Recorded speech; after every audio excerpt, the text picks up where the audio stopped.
मैं हूं अयोध्या। आदिकाल से लेकर आधुनिक काल तक हमारे गर्भ में दफन है कई सुलझी अनसुलझी गुत्थियां। मैं गवाह हूं इस बात का कि कैसे प्राचीन काल से लेकर आज तक हमने उतार चढ़ावों का दौर देखा है। त्रेता युग से लेकर कलयुग तक मेरी आंखों ने हर घटनाओं को अपनी आंखों से देखा है। आज मैं अपने दिल में दफन हर वो बातें आपसे बताऊंगा जो मैंने इसके पहले किसी से नहीं बताई। बताऊं भी किसे? किसी ने हमें करीब से समझना ही नहीं चाहा। जो चाहा भी तो वो मेरी बातों को तवज्जो नहीं दिया। किसी ने आज मुझे केवल सियासत का जरिया बनाया तो किसी ने केवल हमारी किस्मत को कोसा। किसी ने ये नहीं देखा कि अलग अलग युगों अलग अलग कालों में मेरे साथ क्या कुछ गुजरा, कैसे मेरा नाम बदला, कैसे मेरी तस्वीर बदली और आज मैं कहाँ खड़ा हूँ। कभी मेरा नाम साकेत नगरी हुआ करता था, वही साकेत नगरी जहाँ मर्यादा पुरुषोत्तम भगवान राम का प्राकट्य हुआ। हमारी धरती पर आदिकाल से ही शिक्षा समृद्ध संस्कृति का गहवारा रहा। हमारे बाजुओं में लहराता सरयू तट सारे पापों का निवारण करने वाला रहा है। समय के चक्र में जाएंगे तो स्कंद पुराण में मेरा जिक्र है कि कैसे दुनिया के प्रलय के बाद ब्रह्मा के आदेश से एक भव्य और सुंदर नगरी अयोध्या की खुद विश्वकर्मा ने अपने हाथों से रचना की। अलौकिक थी हमारी छवि। बड़ी बड़ी अट्ठालिकाएं कल कल करती पूरे बेग से बहती सरयू नदी, हर तरफ धूप अगरबत्ती की महक, घर से बजते घंटी, मंदिरों का घड़ियाल। मैं अपनी पूरी खूबसूरती में वक्त के साथ बहा जा रहा था। हमारी धरती पर एक से एक बढ़कर प्रतापी सूर्यवंशी राजा हुए। राजा दिलीप, राजा रघु, राजा दशरथ ये इसी सूर्यवंश की परंपरा में आते थे। सत्यवादी राजा हरिश्चंद्र, जिनके पुत्र भागीरथ, जिन्होंने सगर के 60,000 पुत्रों को कपिल मुनि के श्राप मुक्ति के लिए मां गंगा को कठिन तपस्या के बाद धरती पर अवतरित किया, ये भी इसी सूर्यवंश के प्रताप को बताते हैं। गंगा के अवतरण का भी मैं गवाह रहा कि कैसे स्वर्ग से आने वाली गंगा के तेज को रोकने के लिए भगवान शिव ने पहले मां गंगा को अपनी जटाओं में धारण किया और फिर उसे इस धराधाम पर हल्के वेग से भेजा। इसी सूर्यवंश की 40वीं पीढ़ी में राजा दशरथ के आंगन में 4 बालकों की किलकारी गूंजी। राम, भरत, लक्ष्मण और शत्रुघ्न। राजमहल में मंगल गीत गाए गए। राजा दशरथ और तीनों रानियां बालकों के आगमन पर दोनों हाथों से सेवकों और मेरी जनता को अन्न धन सोना लुटा रहे थे। हर तरफ क्या पुरुष क्या स्त्री सब मंगल गीत गा रहे थे। दरअसल वाल्मीकि रामायण में इस बात का जिक्र है कि कैसे सूर्यवंशी राजा दशरथ ने पुत्र प्राप्ति के लिए पुत्रेष्ठि यज्ञ संपादित कराया और इसी यज्ञ से खुद विष्णु अवतारी भगवान राम का राजा दशरथ के महल में प्राकट्य हुआ। मेरे इतिहास को समझना है तो आपको वाल्मीकि के रामायण और तुलसीदास के रामचरितमानस जैसे ग्रंथों को भी पढ़ना होगा। आदि कवि वाल्मीकि मेरे बारे में लिखते हैं कि त्रेता युग में हमारे सौंदर्य के आगे इंद्र नगरी की चमक भी फीकी थी। हमारी धरती पर हर तरफ अमन चैन था।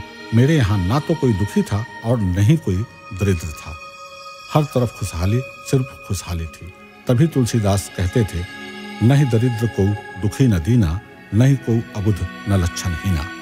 सूर्यवंशी राजाओं ने हमारे क्षेत्र में जीव जंतु से लेकर आदिवासियों तक सबको एक डोर से बांधे रखा और इसका प्रमाण भी मैं देता हूँ। जब मौका आया हमारे प्रभु राम पर विपत्ति का, वन गमन या फिर सीताहरण के बाद राक्षस राज रावण से युद्ध और वध का, तब इन्हीं आदिवासियों बानर भालुओं ने भगवान राम का साथ दिया।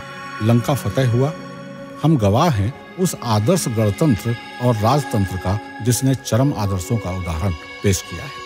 यह मेरी अयोध्या की ही धरती रही जहां मर्यादा की पराकाष्ठा कायम हुई। राम ने एक धोबी के कहने पर राजधर्म को प्राथमिकता देते हुए अपनी धर्मपत्नी, अपनी प्रियतमा सीता को अपने से अलग कर दिया।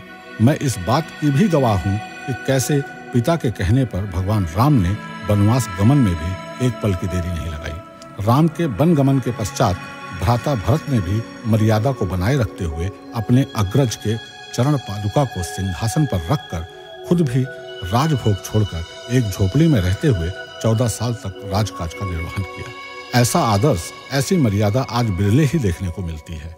खुशकिस्मत हूं मैं, धन्य है हमारी धरती जिसने रामलीला का संपूर्ण चक्षु दर्शन किया। वैसे तो सूर्यवंशी राजाओं का प्रताप एक से एक बढ़कर रहा है, लेकिन इन सब में भगवान राम ने जो उच्च कोटि का आदर्श कायम किया, उसका गुणगान करते कोई थकता नहीं है। यहाँ तक कि लोगों ने मुझे रामनगरी की संज्ञा दे दी। मेरी धरती पर लीला करने के बाद हमारे आंगन में ही सरयू नदी में भगवान राम अपने सारे परिचरों के साथ स्वाधाम भी पधारे। मैं उस पल का भी गवाह रहा हूँ जब अनंतर काल में स्वामी रामानंद ने रामानंद संप्रदाय की बुनियाद रखी, जिसमें जाति से ऊपर उठकर पहली बार हर जाति धर्म के लिए रामानंद ने भक्ति का मार्ग खोल दिया।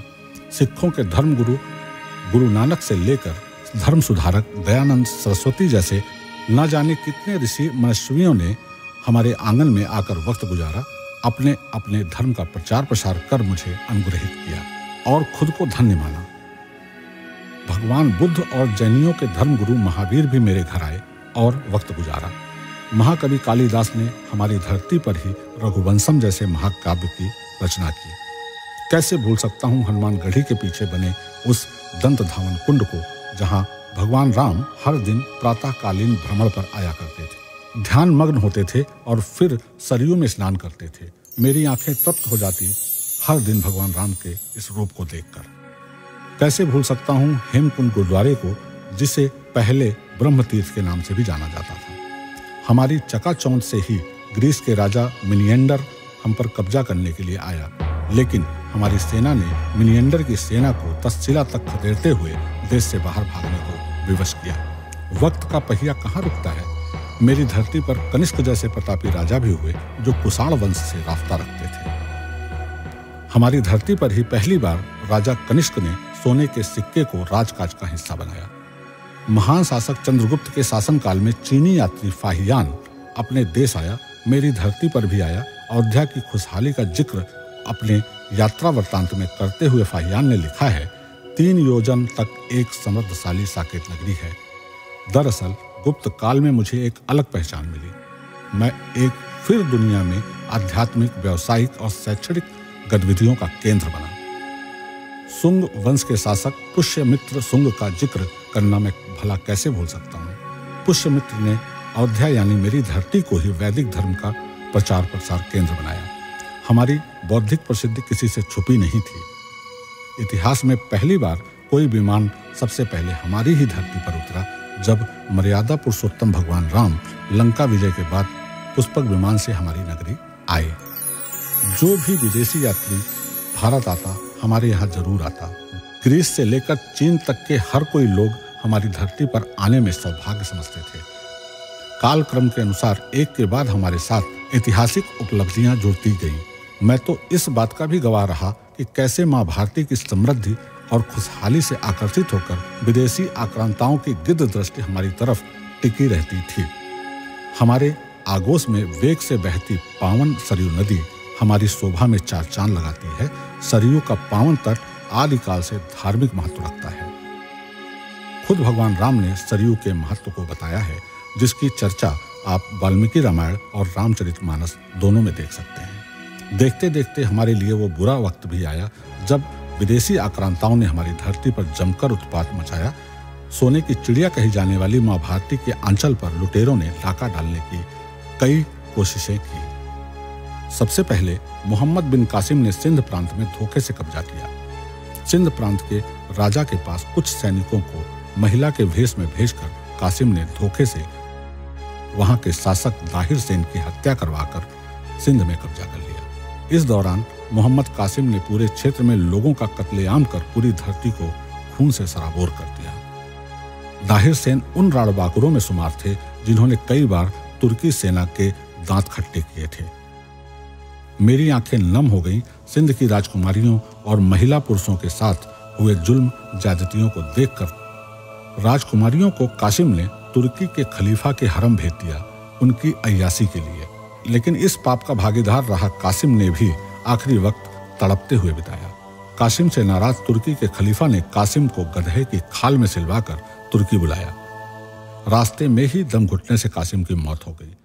इतना ही नहीं, हरम में कैद राजकुमारियों ने अपनी अस्मिता बचाने के लिए खलीफा की भी खंजर से गोद कर हत्या कर दी और फिर उसी खंजर से अपनी जान भी दे दी।